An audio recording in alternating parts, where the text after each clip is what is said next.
Welcome Yamhill County to Speaking Frankly. I'm your host Howie Harkema, and our tagline is, "And how we doing?" Today I am really fortunate to have a Family Place members here to talk about Banks for the Bank Diaper Drive. And so I have Ty James, who's the volunteer coordinator. I have Vicki McConnachie, who is the coordinator for the McMinnville Diaper Bank. And we have Pam Watts, who's the Vice President of Community Relations at First Federal. So welcome, Ty. Welcome, Vicki. Thank you. Welcome, Pam. So we're going to get right into this, Ty. So what is a family place for those that don't know? Well, a family place is the name of the relief nursery of Yamhill County. We started about 3 years ago after a group of community members came together and were trying to assess child abuse prevention efforts in Yamhill County and realized that there was more that could be done. This group consisted of Judge Easterday, Dr. Miller, therapists, business members. Lots of people were on the committee, and they found out about relief nurseries and decided that this model had such wonderful results in other communities. We're the 17th relief nursery in Oregon, and they worked really hard to lay the groundwork and start the relief nursery 3 years ago right here in McMinnville. We now have classrooms in Newburgh too. Yeah, I've seen the commercials. It's awesome. Yeah, it's wonderful. We're so thankful to Washington Roofing. So in McMinnville, where are you located today? So our offices and our relief nursery classroom and our diaper bank and clothing closet in McMinnville are at First Baptist Church on Cowles Street.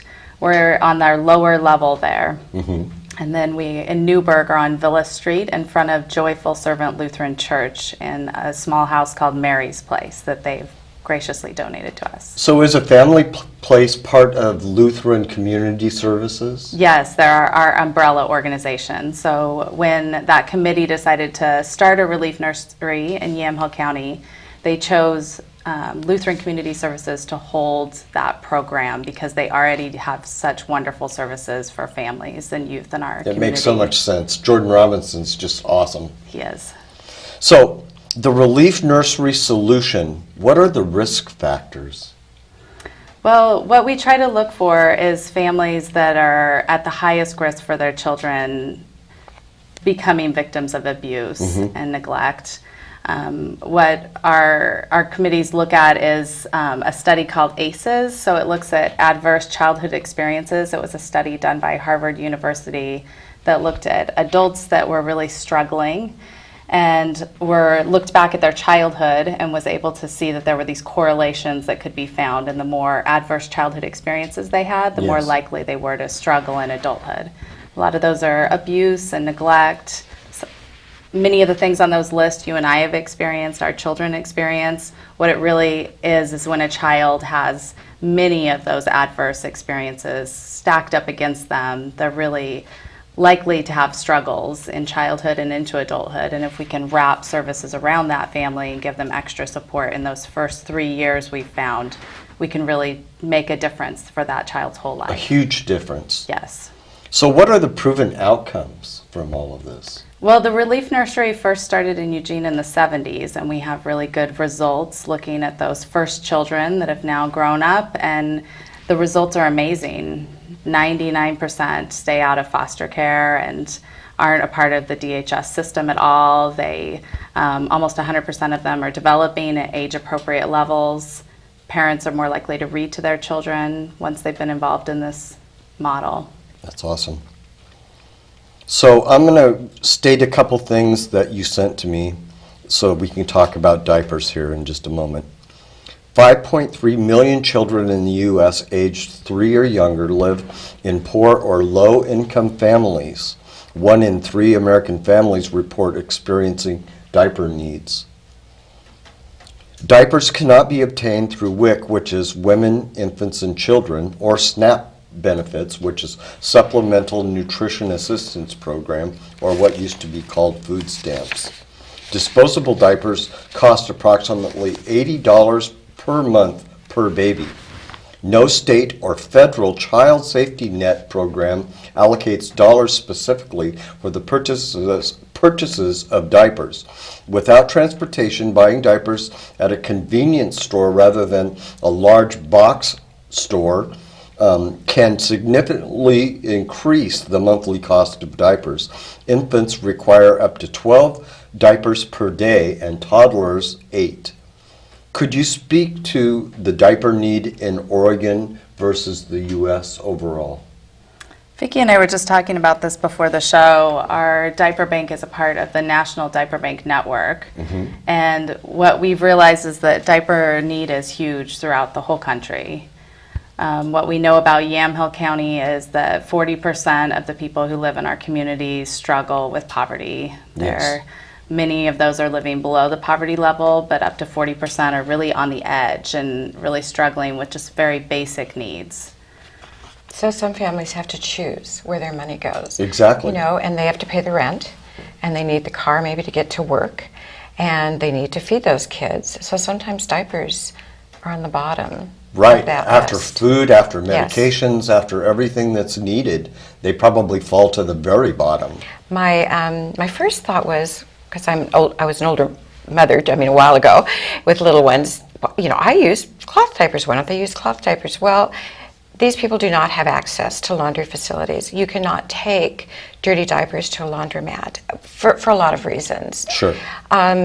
So that's really not a good alternative. They are expensive, but there is a huge need. These children need to be dry for their health and their well-being. Right.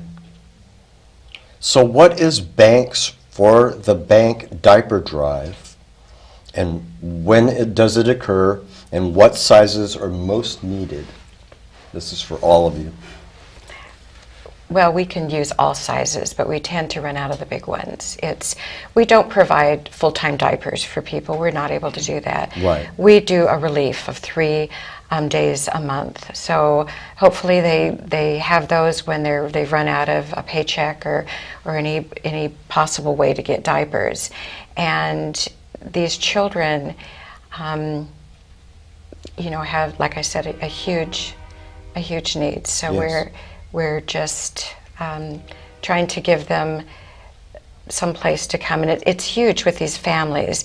The mothers come to the nursery, the clothing nursery, the diaper area is in there, and that's usually what they're looking for, in addition to clothing, warm clothing or whatever the child might need. But diapers are huge, and sometimes we're out of them. So it seems like the larger sizes, 4, 5, 6, are the ones we run out of the most. I think the smaller ones you get more for your buck. They might be a little bit more fun to buy because you get more of them, but kids grow pretty fast. So Phil, if you could go to the other camera and maybe zoom up on this poster, we'll talk about the Banks for the Bank diaper drive.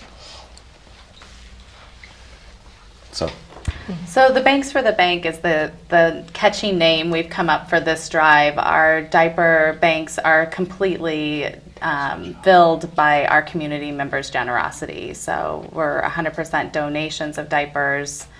And all throughout the year, we try to keep drives going in different ways. So we've reached out to the banks in the community, and many of them have generously stepped up to be collection sites throughout the month of February. So as you're doing your banking, you may see a pack and play set up with our signage, and that will be the donation receptacle that you can put your diapers into. And then they would come and meet that need, just like Vicki was talking about. That's just ongoing. Every Thursday, those moms are lined up waiting for diapers. And So this is for the entire month of February. yep. And let's talk about how many, 8 banks are involved. Correct. And then, like First Federal has all of their locations as donation sites. Oh, all of them. Awesome. Yes. So we'll be at all 6 branches, so folks in Newburgh and Amity, Sheridan, Carlton, McMinnville can all participate. Right, So we're and there's excited 2 about here that. in McMinnville. Yes. That's correct. That's great. So how did you get the banks involved? Well, we have a wonderful committee that helps organize our diaper drives. And Vicki had been doing giving trees at Christmas time at the banks, and we just saw that that was such a successful way to get the community involved in our program and being able to connect with the real need that there is for those families. And so we just decided we'd try it. So this is our first year, and it's been really successful so far. The banks have been so receptive and willing to step up and even set that high number of a goal for this year of 20,000 diapers. 20,000 diapers. Yes. That's hard to imagine, 20,000 diapers. It's like the size of Mount Hood or something. They go And- fast. Yeah, I'm positive. And so how many do you give out per month now? So we give out between 3,000 and 4,000 diapers a month between McMinnville and Newburgh, and it's really based on how many diapers we have in stock. So after we have a large drive, then our numbers will go up and how many are going out the door, and then there will be months where, our shelves can even be bare, so we're just not giving as many out those months. It's hard. It's hard to have a mother come in and need diapers and to come back next week and to come back next week and we don't have them. So I know that some of the volunteers and I'm sure some of the employees will go out and pull a few, maybe for that mother who's so desperate to have them. So it is hard to say no. I'm sure that they feel a little weird when they come in and request diapers even. It must be hard to not have enough money to cover that piece of their budget. Of course. So, could you speak to the negative consequences of not having disposable diapers? Well, I feel like this is why our diaper bank fits so well with our mission at a family place, because we're trying to reduce abuse and neglect in our county. And just like you said, as a mom, how vulnerable it makes you to have to go and ask for those diapers. It's so stressful to have a baby at home when you can't change their diaper. You're trying to extend the life of a diaper. So, this really fits in with that it does, reduce child abuse in our county for those moms to have a place to go to get a clean diaper. But you think of these little ones and having to wear the same diaper all day. They have rashy bottoms. They're in pain, and they can have urinary tract issues. Sure. And I imagine they don't smell good. They're probably not very lovable, getting too many hugs and attention too there. And so this is, it goes to their well-being as far as being happy and feeling good and learning new things, which would be hard to do if you were sitting in your waist all day long. Right, it would be a struggle, definitely. And I can't imagine them not just crying and crying Absolutely. and crying, and that's abuse unto itself. It is unintentional. Babies who remain too long in a soiled diaper are exposed to potential health risks such as severe skin rashes, urinary tract infections, etc. Most child care centers, even free and subsidized facilities, require parents to provide a day's supply of disposable diapers. Many don't allow cloth diapers. Many families do not have access to laundry facilities in order to utilize cloth diapering solutions. Those in homeless or transitional housing circumstances are most affected. Many parents cannot go to work or school if they cannot leave their babies at childcare. Would you guys like to talk about that, please?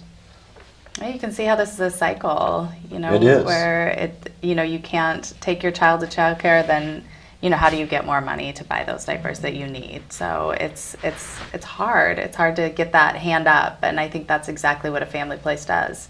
It gives a family that wants to make those changes, that we fill that gap so that they can be successful. It's a hand up rather than a hand out. Yeah, that's why it's that emergency supply, like Vicki Exactly. was talking about. We don't want people to become dependent on us, but we also use the diapers as a way to connect people to our program. And since we are connected to all of the different agencies that are serving vulnerable families in our community, we can either service them ourselves or refer them to a proper agency that can give them what they need. Right. And so do you have an in-house person who takes care of giving references to other facilities that might be able to take care of them? We do. So when a mom comes into our diaper bank, they have a card that they fill out with their contact information, and then we have a social worker that screens all of those calls, Right. all of those cards, and calls those families and has a specific list of questions that they go through that will help them determine if our program's the best fit or referring them to another program would be a better fit. Yeah, we're just talking about diapers, but this a family place deals with the whole family. And we're not just diapering children or feeding them or giving them clothes or teaching them things in a preschool. If they see another need, like a mental health need, if they see abuse, if they see other things, then we can give referrals, we can give information, we can bring somebody in. So that's what's so really appealing about a family place. Well, it sounds like it's a lot of wraparound services Yes. that all can be met in one place. And that's really significant in this time, to be able to do that. Travel costs money. And to transport someone from point A to point B, they may not even have a vehicle. They may be riding the bus to get there, or depending on their neighbor to drive them. So it makes a huge sense for a one-stop type of place like this. Do you deal with nutrition as well at a family place? So our Relief Nursery preschool classroom serves breakfast and lunch to our children. We have home visitors that go into the home and work with the parents one-on-one. And part of that home visiting is parent education, and we also offer parent education classes. So there's 3 components that make up every Relief Nursery. So the home visiting, the Relief Nursery classroom, and parent education. And nutrition's addressed in all 3 of those components, both for the parents and for the child. That's awesome. You talked about reading development as well. Would you like to speak about that? Yeah, I think, the amazing thing is about our program is, that we can look at the statistics and more families are reading with their children after being a part of our program. I think that, there's probably multiple things that play into that, that parent education piece, having the support from the home visitor, not having as many stressors in their life, but also when they come to the clothing closet and the diaper bank, there's free books there. Every child can take a book. And so every week, if they come every week, they can take a book. So, and they're very interested. We have some in Spanish. Most of our books they're all donated for the most part. And we've been very fortunate. Occasionally we'll go to, and buy some used books if we run out. But we have a lot of wonderful families that will donate their children's books as they get older. And so they get passed on and they get used. And the kids become very excited about it. I'm sure. Andrew, will you bring up the banner for the website for a family place, please? And then after that, if you would bring up the phone number as well in case people want to get in touch with these wonderful people. Pam, from the banking industry point of view, what does this type of collaboration mean to you as part of this community? Oh, I think it's just great. All of the banks, I think all of the people in the banks are volunteers in our community, as well as the banks are very supportive of nonprofit causes. So it's great when we're able to come together and do something all as a group. Right. And so it's not competitive, it's just let's get together, let's share the word, and make it happen. That's awesome. So, just as a community bank, we're all part of this community. That's and we want to correct. make sure that it works well. Well, we want everyone to thrive. You bet. And this is what this is all about. Every person has the right to thrive, not to be pushed down, not to be called names, not to be bullied, not to be abused, but raised up by the community. Because it takes a village, as all of us know, Yes. to do all of this work. I've run out of major questions, so I will pick on something here. Why do diapers matter? Well, I think we've touched on a lot of those points, Howie, but just to reiterate, I think that they're linked into so many important pieces of a child's life and a parent's life. So they allow a mom to maybe be able to go to work or go to school so they can drop their child off at childcare. Just like you said, there's a requirement that if you're going to drop off at a childcare agency, usually you have to supply diapers to be able to do that. Right. And then just reducing stress, I think, is a huge piece. I think being a mom of 3, I know how hard it can be, and I had diapers. I can't imagine having that on my plate too. To being able to have to stretch that diaper, it just. Well, it definitely would be a stressor. Oh, huge. And especially in the middle of the night, oh, I'm out of diapers, I'm going to have to send someone to the convenience store where it's going to cost me twice as much Right. as going to a big box store. I can't imagine. It's a basic need, like clothing. Like breathing. It is. It's a basic need for a child to have that available to them, that need filled. So how many diapers in the U.S. are given out each year, do you think, by the relief nurseries? Oh, that's a good question. So our relief nursery is the only one in the state of Oregon that actually gives out diapers. Okay. So the other relief nurseries, all relief nurseries try to help with basic needs. So we help with transportation and diapers and clothing through a clothing closet, but mostly just for the families that they serve in that relief nursery. Sure. Our agency is a little bit unique in that we use our diapers as a way to outreach to other families that potentially could use our services. And so they're available to anyone in our community that's struggling with diaper need. Well, I know in the past a number of places have tried to do this, and it's always fallen short. The funds weren't there, or they weren't getting enough contributions of diapers to keep it up and running to meet the need. So it's amazing that you guys have taken this on and really made it part of this relief nursery. And like you said, it's the only one in Oregon doing that little piece. It's got to be hard on the other communities that aren't doing that piece. Or do you let some of them go into Marion, Polk, Washington County? Or is it specifically Yamhill County? So when people show up at our door to receive diapers, we don't check their ID. They Good. don't have to give any financial information. They just come. They are asked to fill out a card, but that card is for us to be able to, screen and see if we can give them more services. So, but it's not, requirement of that they have that, bottom dollar that they aren't bringing in the door, or that they live at a certain address. Sure. We will give diapers to anyone who comes and asks that has a child in need. It's also friendly, open. It's sort of like, people are fearful sometimes of agencies and things that are going on in the community, and but the diapers and even the clothing, I think, kind of opens the door. They see that as, and it's done with a smile, and it's not, we don't question, we don't make judgments.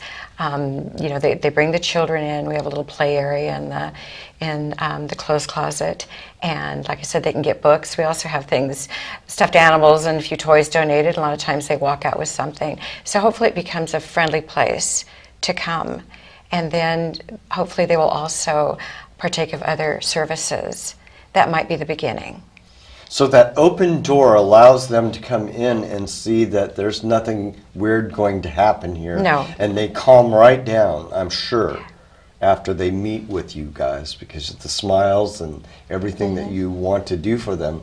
I'm sure that it relaxes them a great deal, and that stress kind of dissipates. Yeah, our diaper banks in both Newburgh and McMinnville are staffed with volunteers, and they're people just like Vicki and myself that just really care about women and children in our county, and we love being there and being able to meet that need and hold those babies. And That's what I was going to ask. You get to hold those babies. Yes. I was just subbing for a volunteer in Newburgh this morning, and I got to hold 2 babies, and I got to take a mom's name who's looking for a stroller, and another mom who's looking for a pack and play, things that we didn't have today, but we will get. And we'll be able to connect her with those things. And when you can't fund that type of thing, do you ever use the YCCO to get some of the monies that they allow for those types of requests? So a family place and Lutheran Community Services are very connected with the YCCO, and they are wonderful sponsors of many of our programs. And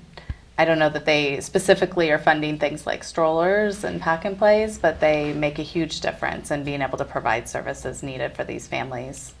And I'm sure that you collaborate with a lot of nonprofits here in Yamhill County. We do. That's what I really love about our program and our directors is they have really made the point of making those relationships and continually making those connections. Well, bridge building is the way and the key to success for everyone. And so I'm very, very glad to hear that. So I only have one last question, and anything that you'd like to state and let community know about above and beyond this diaper drive in February. Well, I think the biggest piece is that this need is ongoing. It's not just for the month of February, but it's year-round. And if people could just keep an eye out for our continual drives that we'll be trying to put on. Again, they're volunteer drives. You know, if churches are interested or social service groups are interested in putting on a drive, we would love to be able to give you one of our diaper drive kits. In April is Child Abuse Prevention Month, so be keeping an eye on that. We partner with Sir Optimus and Les Schwab to put on a large community-wide diaper drive then. We'll be having our Champions for Children luncheon. That's a wonderful opportunity to come learn more about a family place and what we do here in Yamhill County. It's on April 19th this year. Awesome. And I'm sure if they don't have a diaper drive going on, you could just drop off diapers at a family place. I'm anytime. certain We of do that. get a lot of drop-offs. We also have families who come and pick things up, and as their children outgrow them, they often will return them. And so they're that comfortable. They're also part of the solution. Sure, they're they need help. participating. They are, and so we get a lot of things dropped off. Hopefully clean. We appreciate that. We do, but we will wash and mend also. Vicki does all of our washing and mending, so we're so grateful for Well, her help. I was going to admit, New to You is wonderful. They yeah. provide almost a lot of our clothing, and they've been, the last couple years, they've been great in giving us things they don't sell, and they're in very good shape, and they go out very quickly. We gave out a lot of coats this Christmas and this winter, and I think all our children ended up with coats. So That's awesome. Well, this community is so collaborative and so compassionate. They really want to do the next right thing all of the time. Yeah. So this all makes so much sense that you Yeah. guys are doing this wonderful work. So thank you so much, Ty. Thank Howie. you so much, Vicki. Thank you for having And us. thank you so much, Pam, Thank you. for being on Speaking Frankly. So Yamhill County, here it is. You can get involved. You can take diapers to any one of these 8 banks: U.S. Bank, Columbia Bank, First Federal, Key Bank, On Point Credit Union, Wells Fargo, Bank of America, or Citizens Bank, and they'll be glad to put them into use at the end of the month, I'm sure. So thank you all for being on Speaking Frankly. thank you. Thank you.